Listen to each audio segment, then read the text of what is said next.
Waliwo wano akatambi akatambula, it's trending everywhere. Buli wamu muli mutimbagano katuuseeko era ensi yonna eri mu keewuunya.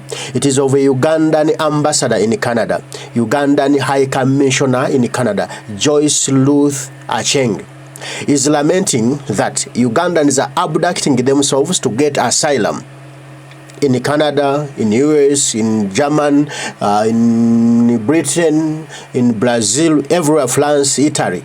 That the abductions you see back home, they are self-made. They are self-abductions. Even Achille Chivumbi, Bobi Wine's head of security, he abducted himself. Achille Chivumbi Muganda afwe gwe twalabye gwe bakutulidde supply mbu yeewambye ayagala kugenda kwa asylum mu ggwanga la Canada. What a shameless woman. Ruth Acheng. Akatambika no kakumalako ebyewuunyo era ebyewungula nga bannayuganda bali mu mwakyuzinga nga bali bamutadde ku nninga n'ayasamye ebigambo ebikyafu ebifu ebivundu ebiwunya ng'agamba mbu bannayuganda bali mu kwewamba basobole okufuna obubudamu mu mawanga g'e Bulaaya. Kale tunuulira ensi n'owulira ng'eweddemu essuubi n'ogaba abantu nga bano bo baabaki ng'omuntu alina okuba in the middle ng'ate ali partizani. Omuntu abeera mu ofiisi eya High Commission abeera talina kuba na ludda, talina kuba wa yero, talina kuba wa bulida, talina kuba wabula wa abantu bonna bannayuganda. Naye ono agambye ye wa Museveni temumutikkirako.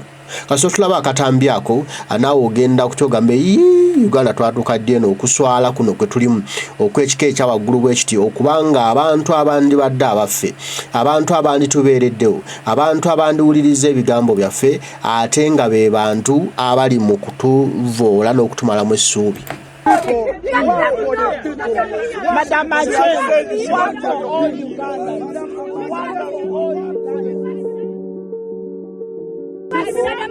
Work for all Ugandans, please. Work for all Ugandans. Work for all Ugandans. Work for all Ugandans. They abducted Ashley. What do you have to say about that? You know what? The problem is that you abduct yourselves.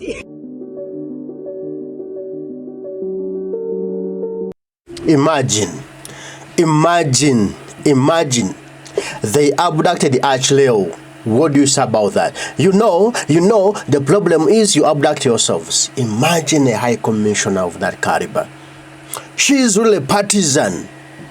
Katona eyaliyo kulwani just kulwa Museveni so sikulwa bannayuganda tulabye n'ensimbi z'omuwi w'omusolo noyo naye asasulwa omusolo okugibwa okusasulwa oyo gwolabye Acheng oyo gumusasula bamuwa omusaala n'okumulabira okumbezeeyo okugejja ettama nerinyirira weerityo n'ateekako n'eggago n'asiba n'ekisunsu kya kamusungusungu n'abeera bw'atyo ng'anyirira atiba butibi ensimbi z'owayo gwe omuwi w'omusolo gwe gulabiriro ye Canada gy'abeera takola aliyo kutuula kulabirira bannayuganda bonna naye yasalawo nti alina kulabirira NRM era bambuuza nti Achille gwe bawambye n'agamba mumanyi obuzibu obuliwo mwewamba. Come on, Jesus Christ. You people stop abducting yourself. Stop killing yourself and you say this in Museveni. How can you say that? You hear that? Okiwulidde ekyo? The problem is you abduct yourself, you kill yourselves, mwewamba, mweta, ne muwayiriza mbuno Museveni, and you complain that Museveni, stop lying that Museveni is abducting you. Mukomye okulimba muno Museveni abawamba. Yeah. Jesus.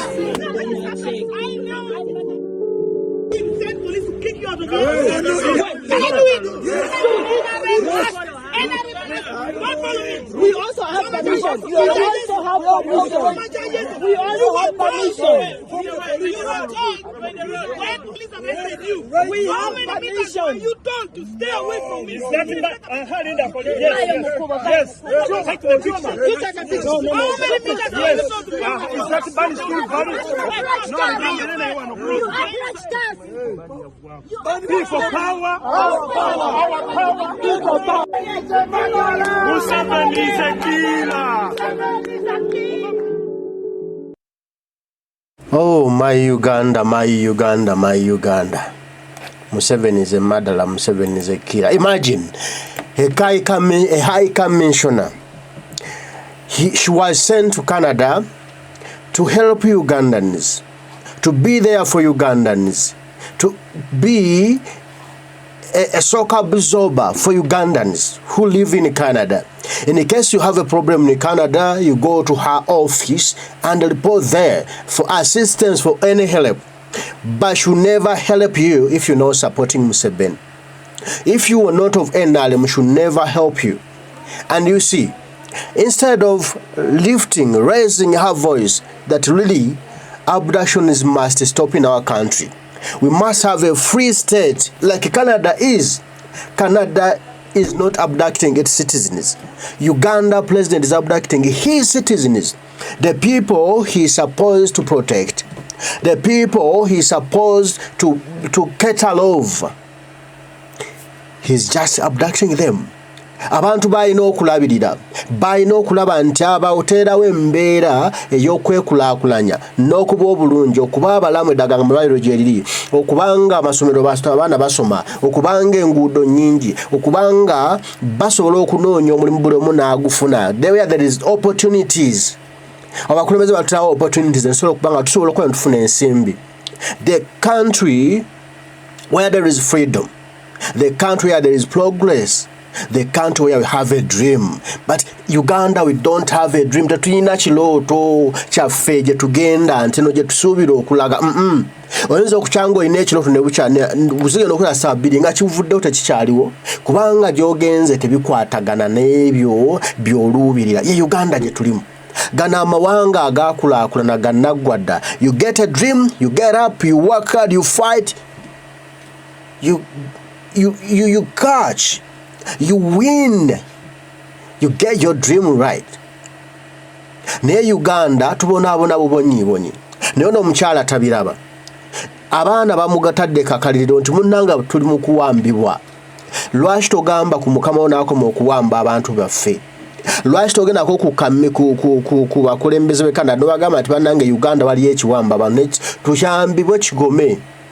Mwe mutiibiyita butiibisi agambye bambuza akireewo bamuwambye. Ekyo kyogerako ki? Mbuulira, you see, you understand the problem. You abduct yourselves to get asylum in Canada. Imagine omuntu w'ekikula nga kino. Ddala ono agenda tukulembera atya nga Yoda alina oludda lwaliko nga n'ebikyamu tasobola kubiraba, ekituufu tasobola kukiraba, n'ekiraba muzibe ye tasobola kukiraba, wabula kubanga bamuwa akalimo. Ate nga akalimo ako ka bannayuganda so sikajja no Museveni, kuba ogwo omulimu gujja kubeerawo olubeera General Museveni ne baba nga afudde nga takyali president wa Uganda. Ogwo omulimu gujja kubeerawo. Idi Amin Dada yagulekawo, Obote n'agulekawo, Lukongo Abinayisa yagulekawo, bangi bagulesawo ne General Museveni ajja gulekawo. Kitegeeza ogwo omulimu gwa bannayuganda, gwa Uganda so si gwa muntu. Ne bano obuzibu basaavinga bantu. Agambye Muganda waffe Chuma kya Yesu. Mu Chuma kya Yesu we are given how many meters not to come near me or not to get out of Kampala. Where are you? Yes.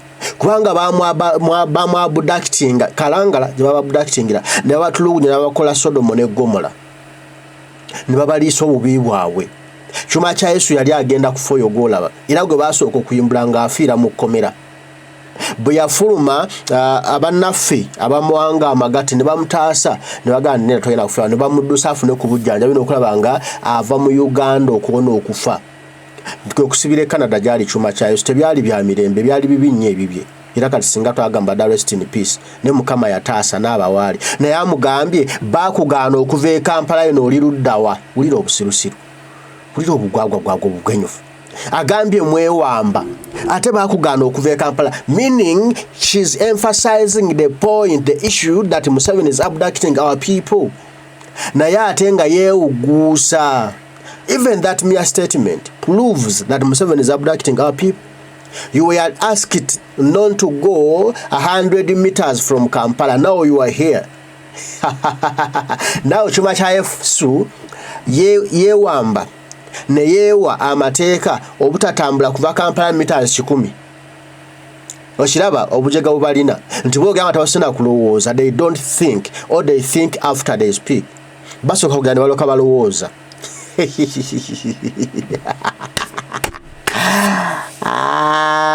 Yeah, bas. After thinking, No, after speaking, then they do speak. Basooka kwogera ne balyoka balowooza, tebalowooza ne boogera. Bubuzibu balina abakulembeze baffe. FBI Kenja engalike otugambye tewali kuwamba abantu, mmwe mwewamba musifuna asylum. Bw'ovudde awo gwe baakuyimbula ne bakuwa amateeka zotambula okusukka meters 10 okuva e Kampala, kati ng'oli eno kakuba ekifaananyi nkiweereze wulire embaada emboodooli. Olwedde omaze okuzida mu ansa yaffe nti batuwamba, ani oyo yanta yali yampamba nanta nampa amateeka nti sitambula mita 10 okuva e Kampala mboodooli. Joy Ruth Acheng AWEDE olaba banyumira mu yero zaabwe balowooza muno bagenda kusavinga yero ne Canada bajja kupromotinga yo yero tulabye ne Uganda. Abakulembeze betulowooza tubeererawo, they are not there for us, they are there for their stomachs. Choka yatebakwatako. Now this video is trending everywhere. Era Banayuganda n'abantu abakuva mawanga Abade awana, they are commenting about this video, about this ambassador, the way she behaved. It is not professional. It is not the High Commissioner should behave. Tutandise ne wano muganda fagambe Ambassador Acheng Joy Ruth is crowning is crowning Ambassador Adewedde. You should push for refresher courses on diplomacy, etiquette to all these NRM activists posing as diplomats in the diaspora. In a serious country, Ruth would be fired by now. She should know when to open her mouth and stop threatening people. For Chuma cha Yesu, if Ruth has a restrained order against you, always stay away from her, even when she provokes you by coming to your space. Like I see in this clip, run away for your legal safety. Right? Hold it up. Katono ya bateekawo amateeka ku kyuma kya Yesu. Okitegedde? Ne Ruth Acheng Canada ng'ogyeko ebye Uganda ne Canada bati bamugamba mputagezanga n'asemberera Acheng kubanga ajja kukola ki? Ajja mutuusaako obulabe. Kati omuganda fono kyagamba kyuma kya Yesu kyamulabula nti kyuma kya Yesu omukyalo tomusemberera kuba yakuteekako dda emisango eyo n'omusemberera bajja kukukwata bakuzze ewaka oba bakuguleko emisango emene. N'olwekyo buli omulaba ranaawe kubanga ye yakuteekako dda obutamusemberera. Okitegedde naye ate yabalumbye. Ekyo kirina okutegeerekekwa nti mu nsi ezitegeera ono omukyala yandibadde yagobeddwa dda kubanga kyakoze tekirina makulu. Ekyokutiisatiisa bannayuganda tebaalina okuprotectinga ate nga yabatiisatiisa kya buswavu bwennyini. Agambye nti ono alina okuyandibadde addayo n'asomesebwa badiplomati beeyisa batya, empisa n'embeera z'abadiplomati zibeera zitya. Okitegedde n'ayigana ddi lwalina okwogera ndi lwatalina kwogera nti aba NRM bonna abali mu diaspora balina okukomya okweragaalaga mu bintu ebitalina makulu kubanga bali ku musimbi gwa musolo gwe gubabeezaayo. Okitegedde? Ositegede. Yes, the video is trending really everywhere. Everyone is posting this video. Buli muntu ali mu kulaba video eno, buli muntu ali mu kugyewuunya. Era omukulembeze Kyagulanyi Center mu Badde Bobe n'agitaddeyo video eno n'atugamba ebigambo bino satusole tubiyiseemu 1-2. Tukole bwe tuti kyekijja okukola no tukole bwe tuti okay. Atugambe nti this is Uganda's High Commissioner to Canada, Joy Ruth Acheng, openly engaging in partisan politics against people she required to serve without discrimination. Asked about the abduction, torture, and the subsequent trial of Comrade Achileo Chivumbi in the court-martial, Acheng instead claims opposition supporters like Ashley abduct themselves for asylum. For as long as appointments of public servants like Acheng are based on sycophants instead of merit, we shall continue seeing more of this madness. Nti eno ye Uganda, ono ye commissioner oba ye ambassador wa Uganda mu Canada, Ruth Acheng mulujjudde avuddeyo okwetaba mu bwebufuzi ebyoludda olumu oba ebyawulayawulamu mu bantu balina okubanga aweereza, ng'abantu abo talina kubasosolamu n'omulundi n'ogumu, kati atandise obbasosolamu. Ono bamubuuzizza ku kiwamba abantu n'okutulugunya abantu ebigenda mu maaso n'okuteeka abantu baffe mu kooti z'amagye nga muganda waffe Akileo Kivumbi gwe bawambira muteeka mu kooti y'amagye. Acheng ategeezezza nti Abannayuganda ab'oludda oluvuganya nga Akileo beewamba okulaba nga bafuna obubudami oba obubunzibunzi mu mawanga g'abazungu. Nti bw'ebbanga gye nnaakoma okubeera ng'abantu bakola mu zi ofisi zino ez'olukale ez'abantu ffenna nga Acheng gy'alimu nga balondebwa kusinziira ku mwana waani, kusinziira ku muwagizi waani, mu kifo ky'okuba nti ani musobozi, ani alina obusobozi.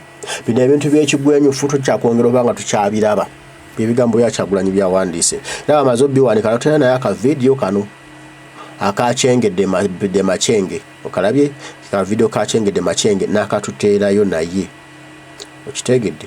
Bakatuteedde aka video ka ochengedde Machenge. Abantu bangi bakwogeddeko. Nga inninia Hamidu n'agamba, we continue to demand the rights and the freedoms of our very own citizens. No one deserves to be abducted, killed or tortured. This one says, tulina okugenda maaso nga tubanja eddembe lyaffe ery'obwebange era n'okubanja baganda ffe abawambibwa. Tewali muntu agwanidde kuwambibwa era tewali muntu agwanidde kuttibwa wadde n'okutulugunyizibwa. Ono n'agamba nti do you want to have monopoly over the right to protest in foreign capitals? You goons disrupted the peace of the Kabaka. They spoiled the image of our country and that of kingdom. Then they need to be stopped. Anthony Mugabira.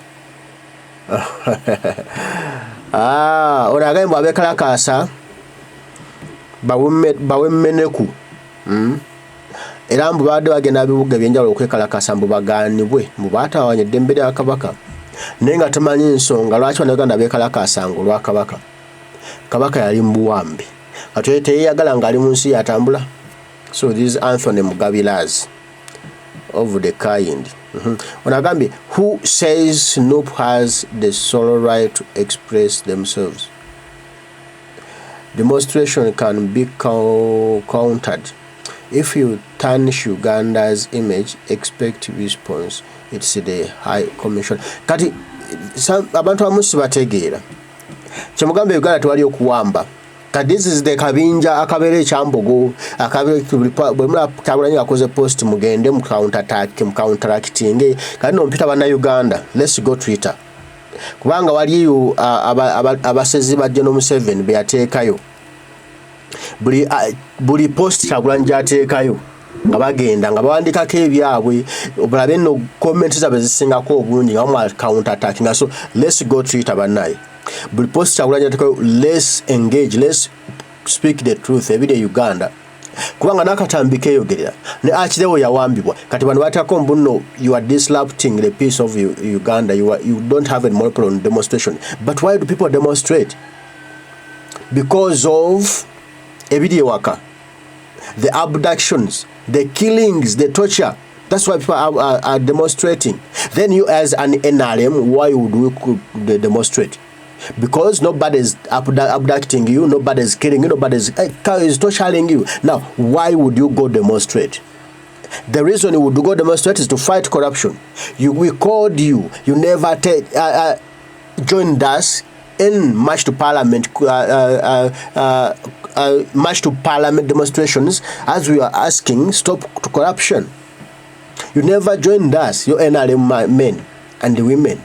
Kati muli wano mukuba amabalala mutwala alina monopoly kweka. Yes, tewalagirako monopoly. Naye weekalakaasa ku nsonga ki? Waliwo ensonga etugatta ey'obuli bwenguzi mwagano gyegattako.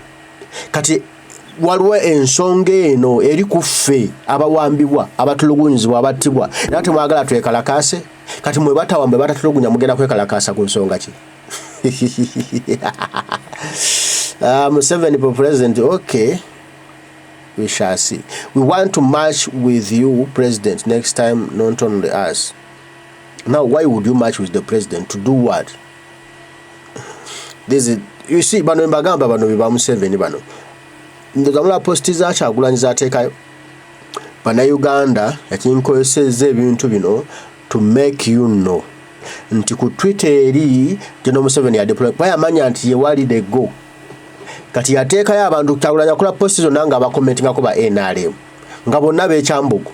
Gwotunulira comments zonna eziriko. They are counter-tacting Kyagulanyi. Bageza okulaga no Uganda birembe. Obakitegedde. Video yogira kirala debbo balaga Uganda mirembe. Tugende ku Twitter. Bane mugule ku Twitter accounts. Tugende ku Twitter. Waliwo ene ekikyamu kyendaba. Yeyo ambassador waffe. Olira. Olaba ndowooza. Olaba. Kitegedde. That's it. She's telling the truth and you are hurting.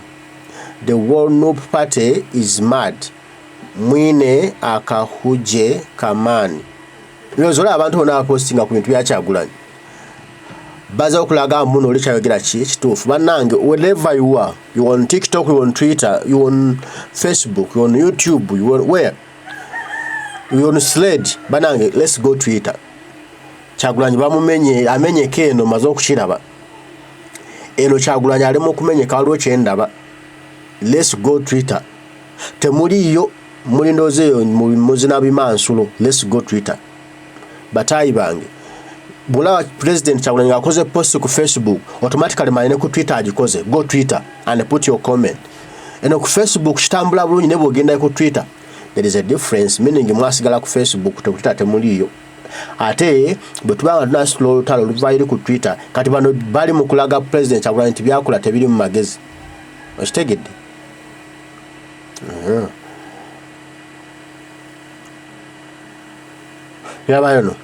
You have no moral authority to condemn her.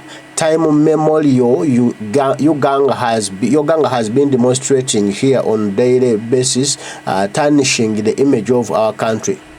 Now, Zinagala Manye, why Ugandans are demonstrating in Canada, in America, Australia, German, Britain? Why? They are demonstrating that because in Uganda everything is well, or they are demonstrating on obvious things. Corruption 1, abduction 2, torture 3, killings 4. We don't have freedom. There's no opportunity. Uganda is not a land of opportunities. No. There's no dream for Uganda. It's not dream. There's not chiroto cha Uganda. Tebiriwo. Byonna Museveni yabitulira ne bano banne ba blind weekesa bano. Bebatulira ekiroto kyaffe. Bano bebasasulwa. Ensimbi ezantukoledde enguudo. Bano bola abana bali mu commentinga ku bintu bya Kyagulanyi. They are the people being paid our money. Simanyi oba munfunye. Ekiri ku Twitter mpambe. Bonna abantu abakomentinga ku bintu bya Kyagulanyi ba NRM. These guys were paid to do this job. Bazo okulaga nno Kyagulanyi oli bwajja tunalaga ba post naye okutula mu comments nga zonna ziri against Kyagulanyi. Gwe. This is a planned move. Let's go Twitter. Oba mundabye. Agenda ku Twitter ateka comment ngeze ku Twitter. At every day. Check there. Awulidde. She was sent by the government in power. What do you expect? No, not the government in power. Boy. General Museveni tamusasuza nteeze tatunda ku ntena amusasula omusolo gwempa gwe gumusasula si General Museveni tasula musolo alina ku receipt z'omusolo nga wadde omusolo muyolaye talina musolo gwawa nzo omusolo gwempa gwe gusasula omukyalo ono General Museveni tatunda nteeze za bwannannyini nedda babi si zaatunda omusolo gwe gusasula omukyalo meaning alina kubeerayo ku lwange munnayuganda. And General Museveni is there to serve every Ugandan, not to discriminate. That because they know people never voted for me, then I will not serve them. Then you are not eligible. You are not supposed to be a president. You are not fit to be in that chair. Ochitegera talina kubeerawo. Tutalina kyendabye. The iron heart Muhoozi is the solution to all this and that. Already? You see what's on Twitter? You see what's on Twitter? So boys, men, let's go Twitter.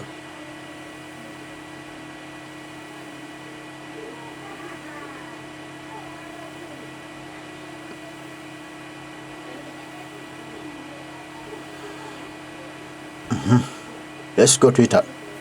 With this approach, nothing will change in Uganda soon. Okay. Do you believe in rights, sir? Now, is it a right, General Museveni, to abduct me? Is it a right, General Museveni, to torture me? Is it a right, General Museveni, to kill me? Is that a right? Me, I don't know whether some people speak right before they have checked their minds, whether they are okay. Please first think what you're going to write, what you're going to say, then you tell us, then you write. Because if you ask Kyagulanyi to believe in rights, yes, she believes in the rights. Human rights must be respected. Why would you abduct somebody? That's the concern. Why would you torture somebody? That's the concern. Why would you kill somebody? That's the concern. All Ugandans in Canada, they were tortured, they were arrested, they were abducted, they were arraigned before the military court, which is not in the courts of law, which is not in the books of law. It's not a constitutional court. It's not recommended. Eyo kooti y'amagye kangaroo court temanyikiddwa era tekkirizibwa kukozesebwa abantu baagigana. Naye General Museveni akiteekawo nga kikkanga baana bwakuwamba ng'akutwala kuba kijja mukolera emirimu gye kyo tekigoberera amateeka. Okitegedde? Kati kyogamba ddembe lya Museveni okutwala mu kooti y'amagye nga siriwa amagye. Okitegedde? Ddembe lya Museveni okukwata kanyamunyu eyatta omuntu eyatta akena kanyamunyu yatta munne ne mundu kanyamunyu eyattise muntu bamutwala mu kooti masho bamutwala mu kooti nakawa akileewo gwatasanze na mundu gwatasanze na kintu kyonna balamusimbako obucepe ne babumusibako bamutute mu kooti masho. Bobi Yanga gwe basanga n'engoye myufu nga ziriko ecepe ne bamutwala mu kooti masho. Webuuza nti ebintu Bobi Yanga yabibba ku serikale ki? Kuba buli cepe ezibeera wano ziba zinannannyini waazo. Webuuze akirewo ezo cepe yazibba ku serikale ki? Buli cepe ezibeera wano ziba zinannannyini waazo. Ani yagulako cepe ze ne bazisange wakirewo? Common sense. Kati kye bagamba munna abalabi abalaba tovas nti ku Twitter waliyo ekizibu. Mulabika mwesuliddeyo gwa nagamba bannayuganda mulaba ng'ebyaggwa tebinnagwa. Mulabika your weekend mweddemu amaanyi ne General Museveni is paying some people to paint that Uganda is well. Gura post ya Kyagulanyi kwa twatandise ndoza tukolofune abantu abalimu bannayuganda nga babiri bonna tufuna ba state house bonna badako just kubuza nere obulungi nti no the clip explains each and everything. So tubeeremu waliwo ekikyamu wano waliwo ekikyamu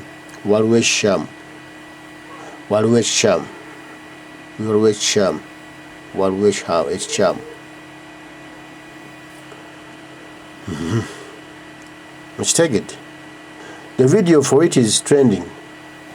Even here, there's this one. Let's watch it. No, I have a right in Canada. And if I come to protest, I should be allowed to protest in peace. No. If I'm allowed, no, I'm not protesting. If I'm allowed to actually stand up for what I believe in, I believe that Museveni's government is doing a great thing in Uganda. I believe that. That is my belief. That is my belief. Yes, I am. He is doing. So that is why I am allowed. Okay, let me. You heard that? No, I have a right in Canada and you people. And if I come to protest, I should be allowed to protest in peace. No. If I'm allowed, I'm not protesting. If I'm allowed to actually stand up for what I believe in, I believe that Museveni's government is doing a great thing in Uganda. Museveni government is doing a great thing in Uganda of abducting Ugandans. Abducting its citizens, the people he's supposed to protect. He's abducting them, he's killing them, he's torturing them, he's wrangling them in court martials when they are not military guys. So those are the good things General Museveni has done. Ebyo birungi bya Museveni byatukoledde. Ng'awamba abantu n'abateeka mu kooti martial, n'awamba abantu n'abatulugunya, n'awamba abantu n'abatta Moses Kibalama ne kati tabumanyikiddwako mayitire, Nalumoso, Damulira, abantu bangi baawambibwa tamanyikiddwako gye bali naye nga battibwa General Museveni yennyini. Those are the good things. Ebyo bye birungi.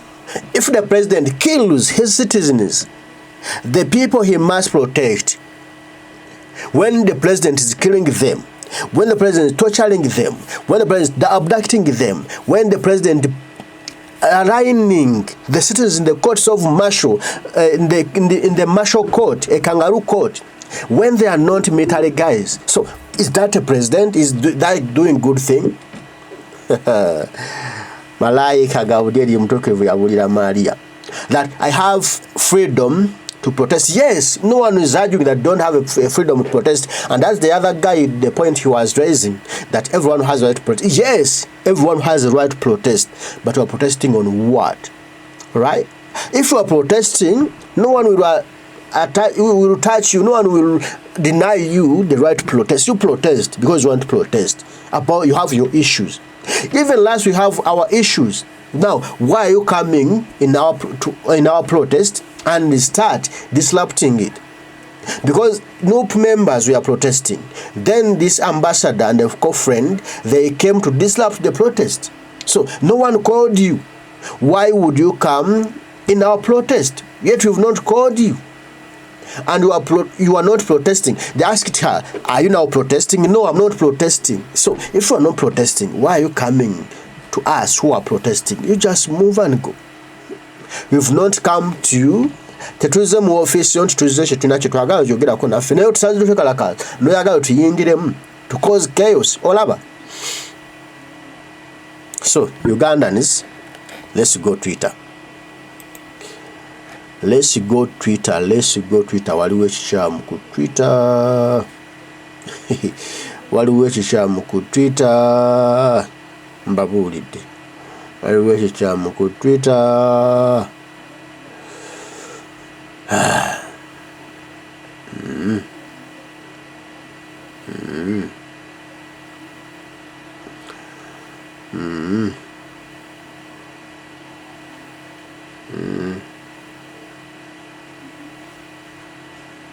You see, that is no torture. Okalabyako tukaveyo kubanga it's violation. Niyo kalabi.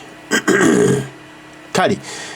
This video, I told you, it is everywhere. It is trending everywhere. Let's first also watch this one, because this one is another version of that video. Comrades, here you see Canadian Ambassador Ruth Acheng marching with fake lesbians and Kenyans.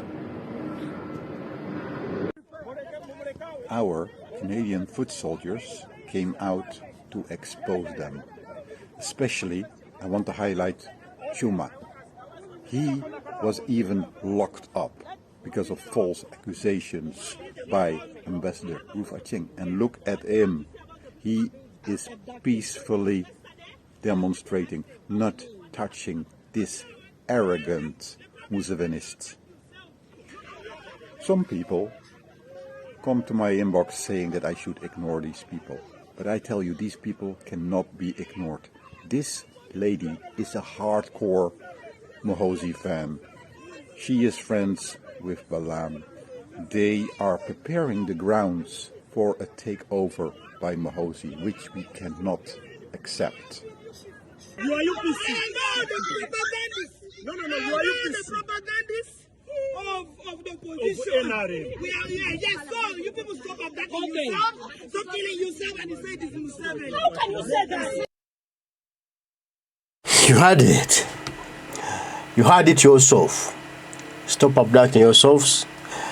Stop killing yourselves. Stop torturing yourselves. And you claim is Museveni.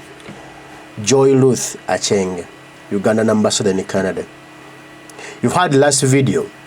She's promoting Muho's project. You see? Patriotic League Uganda. And that was patriotic movement. It was patriotic movement during Museveni's time. Museveni bwe yatandika eri mu myaka gye eri obaja nkago baja nsanve eyo yalina patriotic movement. Kati bwe yeeyubudde eno mbukadde mutabani we n'amuwa patriotic league. Okifunye? Eri yali patriotic movement, then kati balina patriotic league. The same thing. Taata nga bwe yatandika n'omwana bw'atandise. Okitegedde? Oba onfunye? Kitegedde onfunye. Kati nno tulina okulwanisa abantu bano. Waliwo badde badongo we bana mu comment section aba NRM mu Chambogo branch be bateekawo nti nno ba counter attacking buli Kyagulanyi kyakola. Nga bagamba nti everyone has a right to demonstrate. Yes, everyone has a right to demonstrate. No one is arguing about that. Era olabe Katambike kano katusembeyo katukalabe nga betwogera ebigambo. Kuba kajja kuba katuwa ekyokukola tukalabe nga betwogera ebigambo. Katambike na kasembeyo kano when you like to look at it closely. Ambassador Ruth Acheng Joy Ruth Acheng ali mu kwekalakaasa n'aba NRM mbuno bali babisiyaga. Okitegedde? Beekalakaasa. Agasemu ne bannakenya beekalakaasa okuweza namba. Okitegedde? Basasudde. Naye ye ayina okwekalakasa tewali yamulumba tewali yamwatakinga ku banuupu. Kati yasanze abanuupu bali mu kakalakasa byabwe najja n'abatakinga. Ate nga mulimu ekyuma kya Yesu bwe yateekako muno talina musemberera mulaba ayagala kumutta. Era mbu bw'aba mumita ekyuma kya Yesu zaasukka akwatibwe. Katulaba agezaawo kusembera ekyuma kya Yesu waali afune olukusoolo oba afune omukisa ogwo ogusibisa kyuma kya Yesu. Lero kwa kyuma kya Yesu naye abadde peaceful tamukutteeko tamukonyeeko.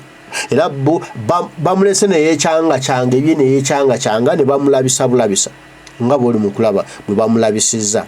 So Banayuganda tubeere bagezi. We need to claim our country back. We need freedom. We need opportunities. We need the dream for Uganda. But now we have no dream. Where will our kids be? Where will our daughters and sons, our grandkids be? Well, if we don't claim our freedom, if we don't claim the opportunities to be here, that everyone, you just wake up, you think about something, you start it somewhere, boom, it fires up, you get money, you get rich, you live the life you want to live. As in the other countries, when you are creative and you start something, you will really be rich.